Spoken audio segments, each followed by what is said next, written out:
Welcome to the Great Asian Pushback, a series of podcasts brought to you by the Council of Asian Liberals and Democrats, or CALD. The Great Asian Pushback features stories of defiance and hope from Southeast and East Asia.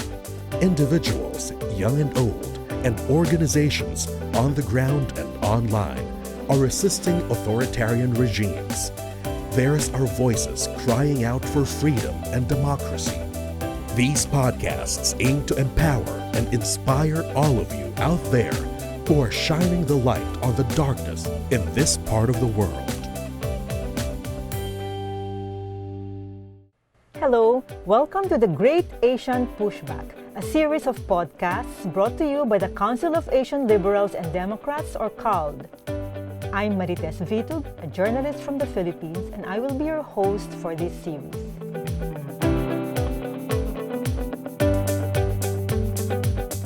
Today, Indonesia enjoys the distinction of being the most stable democracy in Southeast Asia. This is happening amid the decline of democracy in the Philippines and Thailand and a political crisis plaguing Malaysia's young democracy. As the largest economy in the region, Indonesia has long been considered as the first among equals in ASEAN, or the Association of Southeast Asian Nations. Can Indonesia push ASEAN towards a more democratic direction? We will talk about this big question and related issues in this episode of our podcast.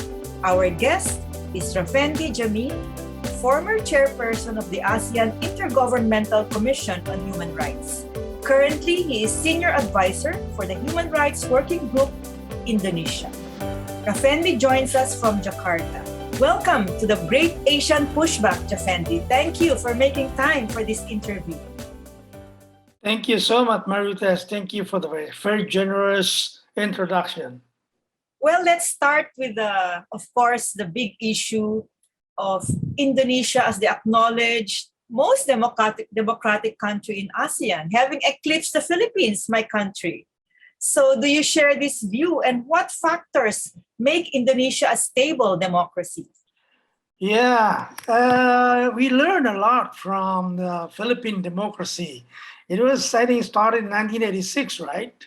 And that's inspired the ideas of almost all elements, or all democratic elements of Indonesian society. I remember the time, how the changes took place there.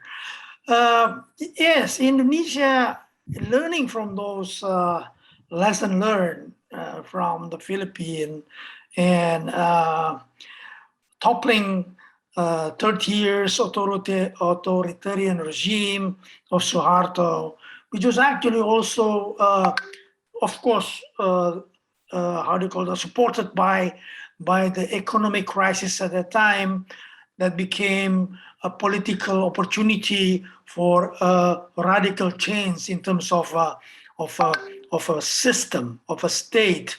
And since then, we I think built the foundation of a democracy first through amending our constitution.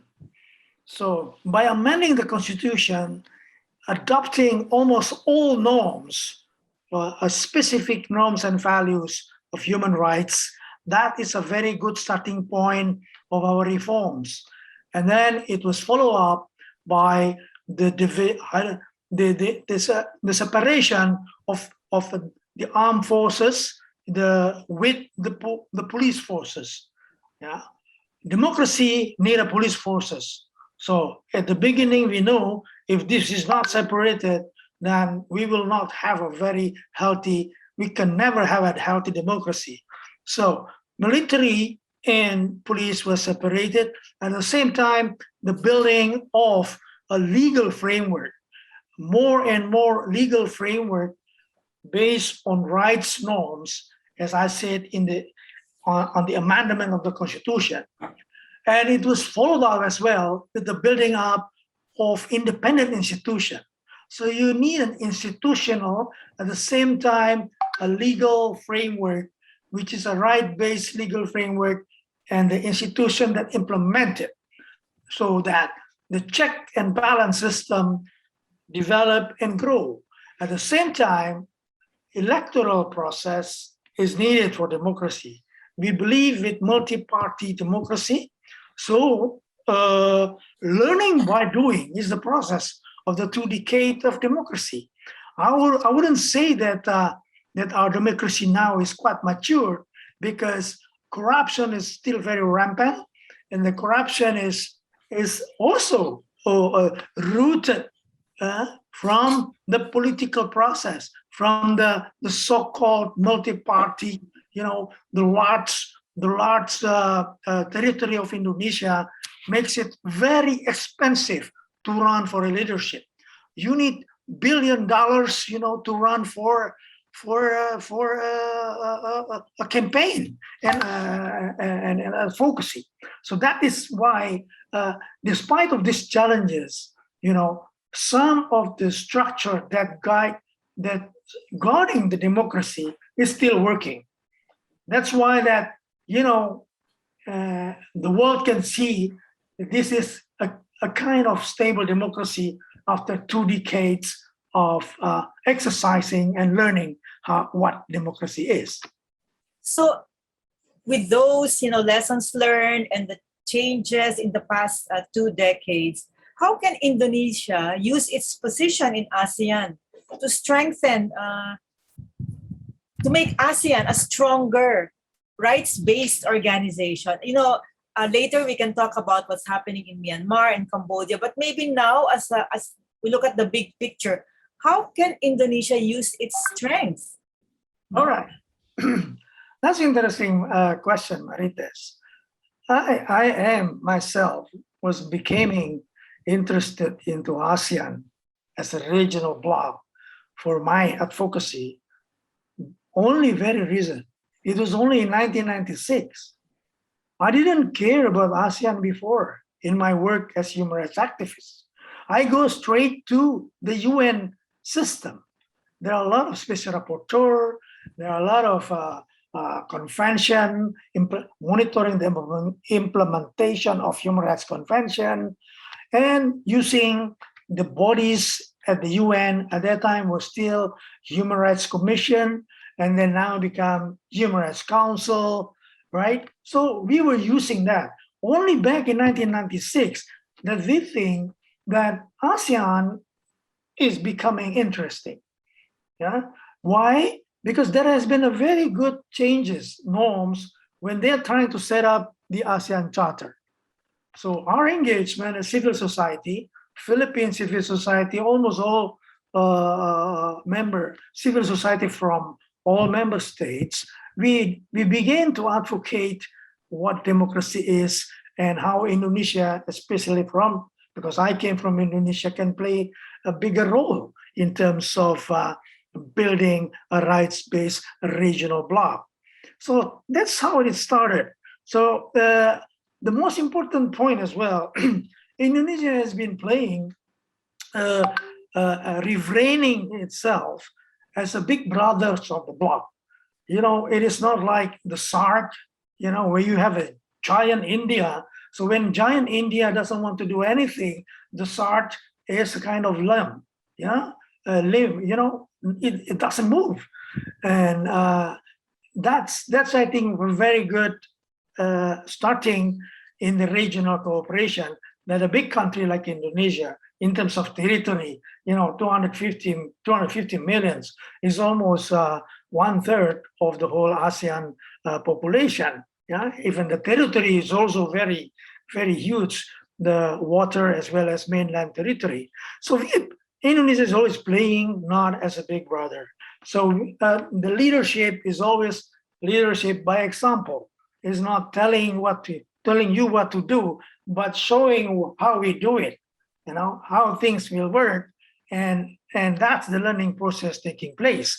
So our focus, since the Indonesian political reform in ASEAN, is building up this political cooperation. Through the political cooperation, then you will be able to mainstream the norms, democratic norms, human rights, and norms and values. That's why you have a charter that is a legally binding institution that actually bound to all ASEAN member states with a very strong articles on the commitment of good governance, fundamental rights, yeah, as part of the basis, constitutional basis of the region. So that's a starting point. And then it will be translated into different institutions. That's why Article 14 created the AICHR, the ASEAN Intergovernmental Commission of Human Rights. And immediately after that, only 6 months after that, ASEAN has the second human rights body. It was the ASEAN Commission on Women and Children, right? So it was quite a fast process after the charter. And when the charter is there, when the institution is there, now you are struggling with that institution within ASEAN. That's why I became a representative of Indonesia into the AICHR. You call it as a Philippine activist, a crossover strategy. That's part of my strategy as an activist, and I became a representative of my government. At the same time, I'm acting as an independent commissioner or representative. So through the political pillars, that's one main truth. The second one, the political pillars also introducing the democratic value through advocating electoral democracy. So that is how Indonesia is always trying to advocate electoral democracy, and advocating, how to call that, an independent party or multi-party system. It is going to be a very long cooperation because, ASEAN consists of some member state, which is one-party system, even an absolute monarchy. So by way of doing this, by introducing that multi-party works, that is the kind of sharing norms, which is actually then the goals of the ASEAN cooperation itself. Yes. So it's very interesting. You talk about crossing over from being an activist to being representing your government. And then you became chair of the AICHR. So what were your experiences like? What were the most difficult moments maybe as a leader of AICHR? As all of us know, that the leadership of the ASEAN bodies is always taking turn, right? It's always 1 year turn, and it's actually alphabetical. And a lot of bodies of ASEAN is alphabetical. That's why now you have Brunei, and the next one will be Cambodia, right? And then after that, Indonesia in 2023. So it's alphabetical. Actually, being a chair is not an elected chair. It's different with this. That's one point. But having a position as a chair, you have some opportunity, which is more than just a member state of a body. So when I was the chair, I think I was really able to expedite what I want AICHR to be, in the process of how you linking up with other ASEAN bodies. First, with our sister organization, the ACWC. At that time, because it was born almost together, so there was a kind of competition between these two bodies. Everybody is denying others, right? So during my chair in 2011, I think that was the beginning process where these two bodies can sit around together and have a talk about how we are going to proceed and how we perceive, our role as both human rights body within ASEAN. That's one. The second one that I did during my chair is the relationship with civil society. Civil society and state, that's a kind of relationship which has a very different nature and character, which depends on the political system of the member state. And the absolute monarchy system. So there is no culture of a vibrant, talkative, vocal civil society to the king or to the governments. Yeah. At the same time, in the autocratic system, in the one-party system, the state sees peoples, as part of the state because they are representing the people. They are revolutionaries, that build the party based from the people. So they will say there is no such vibrant, talkative, vocal, that's not accepted by the system. So in that way, you are trying now to I was able actually then to build trust. This is how civil society works. Civil society, although they are part of your people, they are part of your party, but you need some independency of the civil society groups in order to have a very good independent feedback that will be good for your own function as government, right? So these are the thing that I think I was able to expedite the process. A lot of difficulties because some rejection, some trying to boycott, but then I think I was able to do it as I wanted at that time. Yes, actually, it's a very difficult position, I think, because as you know, and we in the ASEAN know that human rights protection and authoritarian regimes do not mix here in the ASEAN region. And then, so what is the most effective way for countries to uphold human rights? You said before, and I quote, ultimately, the settlement of human rights cases lies at the national level. So Yes. is that, what is the best way really for countries to uphold human rights? Okay. Yeah, indeed. That was actually my statement. Several times I said that. I am a human rights activist, and I grew up from a very authoritarian regime as an activist, right? I was even then also victim during that time. So that's why international advocacy is one of my core activities at that time. These international activities provides you the space, to build up pressure to make change, because who is going to make change is the government themselves. If they don't want to change, nothing's going to change in the society, right? So that's why pressure is needed. So in an undemocratic country at that time, international pressure is how to call that, the most important instrument that you use. And when there is a democratic space, then we will be more engaging and building trust with the government's officials, right? So although in an authoritarian system or in a democratic context, still the real change is actually at the national level, because it is the laws, regulations, institution, culture, you're building up way of work, you're building up cultures of non-violence. It is always at the national level. That's why I said that, changes will be felt at the national level. Whatever you say at the international regional level, when it doesn't affect any changes, it won't be meaningful for the people on the ground. So let's go to the hot topic in ASEAN these days, Myanmar. Recently they released some political prisoners, although there are still a number who are detained, many have been killed.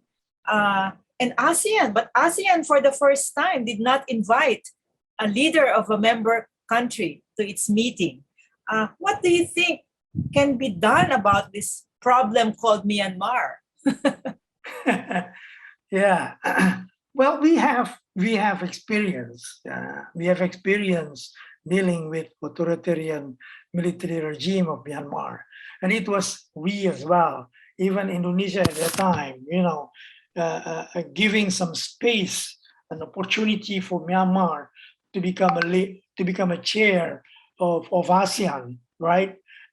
With the promise that the military will be conducting a democratic election process. So that's why then at that time, during my time there, that Myanmar was promising some political change at the national level. So they were given some space and opportunity to become a lead in the ASEAN leadership, right?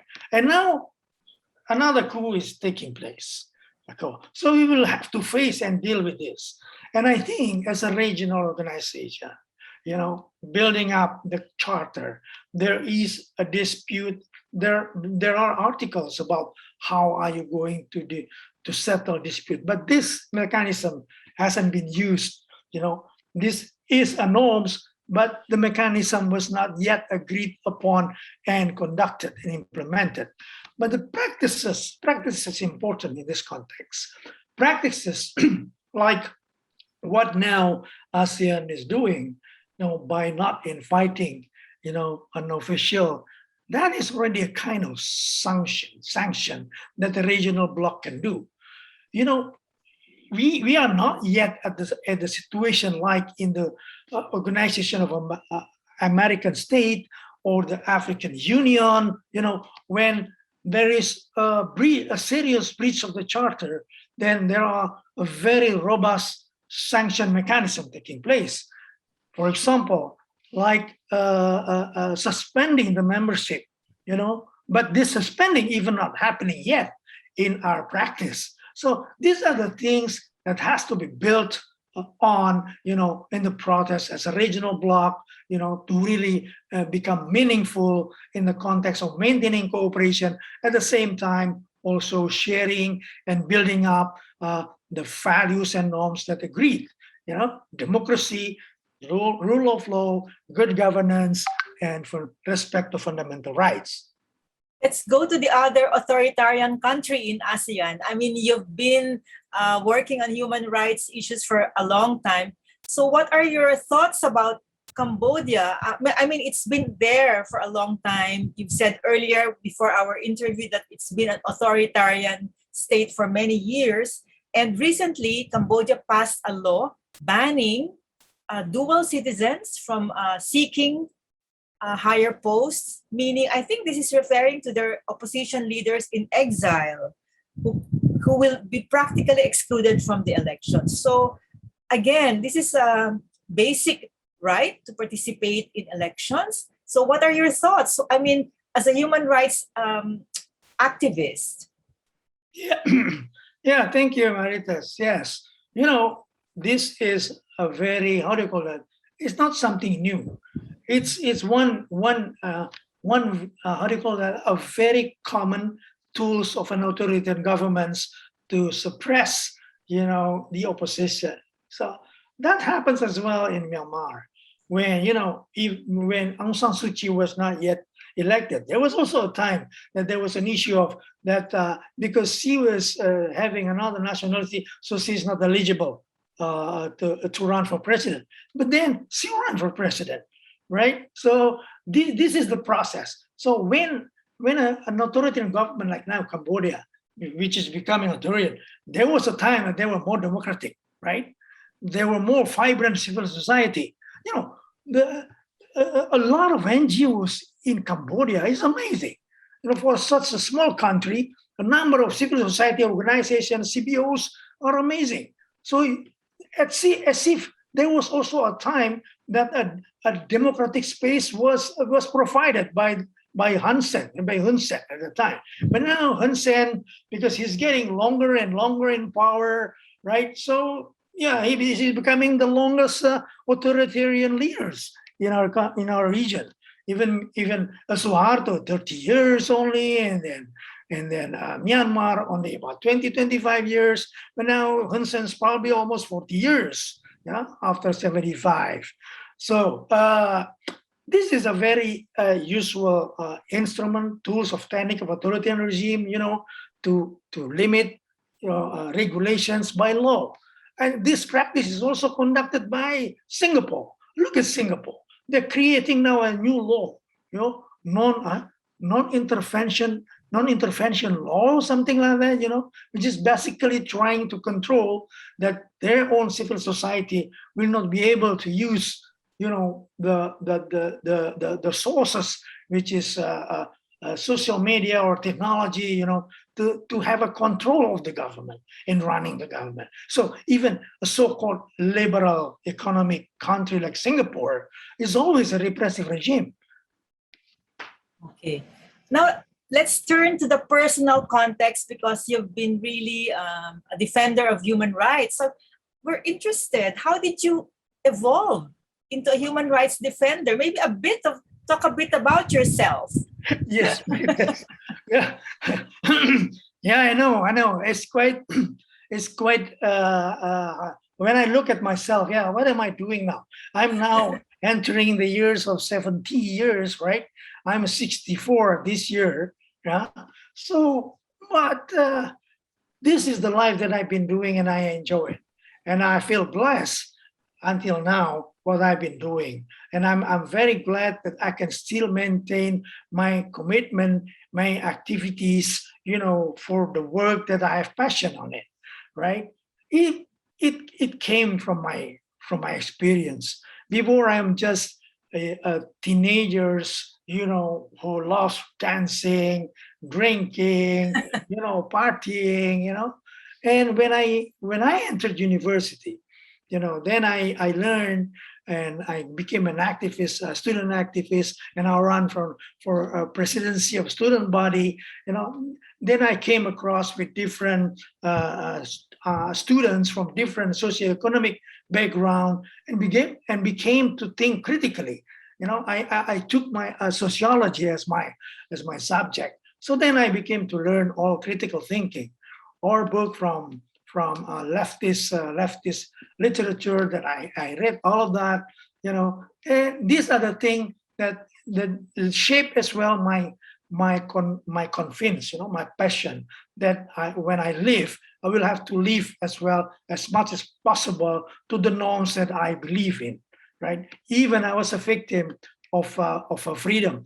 I advocate academic freedom during my student time. I advocate for independent student body, right? I got arrested, without trial, and I got expelled from the university because of political activities. So I said, no, this thing should never happen to other people, So that's the beginning of my passion.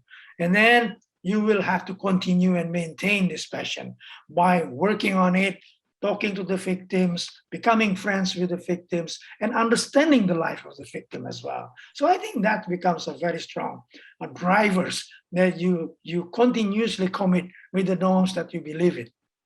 So I'm interested also how you were shaped as a child. How were you raised? Because your values seem to be very strong for, you said academic freedom, equality, and you were detained, right? Put in prison, you were behind bars. Yeah, and I was prisoned by special command of Suharto that maintained Indonesia under authoritarian regime for 30 years. So how were you raised? Maybe your growing up years. I mean, so that maybe parents who are listening will also know how to get ideas on how to raise their children to be committed people like you. Yeah.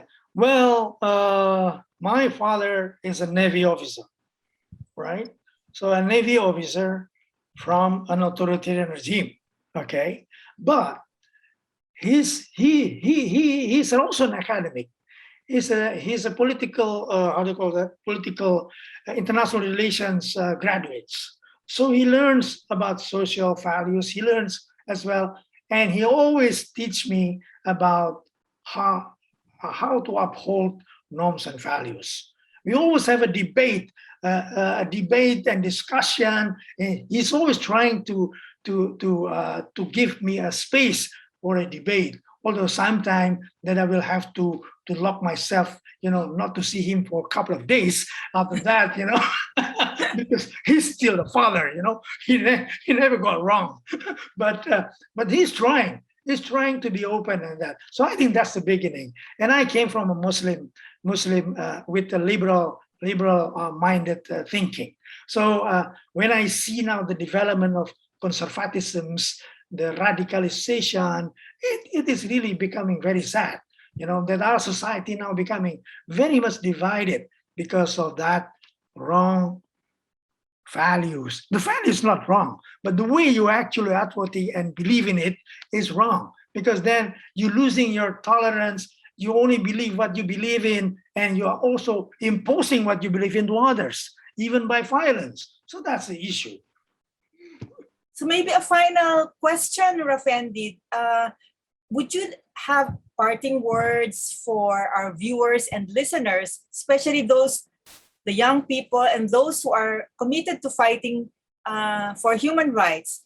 Since with your long experience, maybe you can give some advice so that they don't give up? Something that you need to have is be patient. Human rights struggle is a long struggle. So you build an endurance in your struggle. You move forward. Sometimes you have to move backward one step to make another two step forward. So being patient, and believe with what you believe in, norms and values. At the same time, being smart to see any small changes to what you advocated. Because I see a lot of failures of human rights advocates. They are always stuck with their mind, and they don't see the changes. They are not able to see some little changes which is taking place. If you don't see the changes, so you don't know what the progress is. You notice human rights activists sometimes using the same language of advocacy this year and 10 years ago, as if nothing is changes.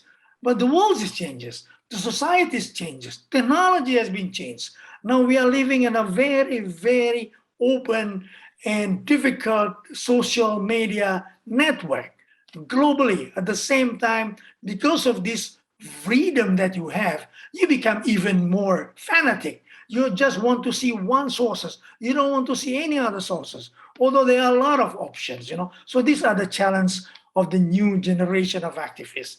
They will have to look around. Look around means really looking at why they are thinking like that, why they're different with me, So patient, looking very smart to see changes, then you will have a very long ability to work.